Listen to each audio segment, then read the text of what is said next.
দিন কয়েক আগে রাওয়ালপিন্ডিতে ইতিহাস সৃষ্টি করে প্রথমবারের মতো পাকিস্তানের বিপক্ষে টেস্ট ম্যাচ জিতিয়েছে বাংলাদেশ। সেখানে টাইগাররা স্বাগতিকদের 10 উইকেটের বিশাল ব্যবধানে হারিয়েছে। দ্বিতীয় টেস্টের আগে সংখ্যা তৈরি হয়েছে সাকিবকে নিয়ে, দেশে হত্যা মামলা হয়েছে তার নামে।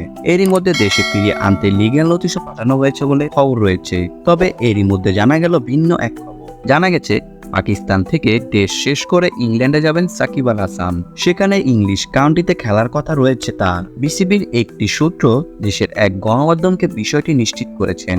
সূত্র জানিয়েছেন, এনওসির বিষয়টা বোর্ডকে আগে থেকে জানিয়েছিল সাকিব। কাউন্টিতে সারে ক্লাবের হয়ে একটি 4 দিনের ম্যাচ খেলার কথা টাইগার অলরাউন্ডারের। আগামী 9 থেকে 12 সেপ্টেম্বর পর্যন্ত ম্যাচটি খেলার কথা সাকিবের। প্রতিপক্ষ সামারসেটের বিপক্ষে খেলবে সারে।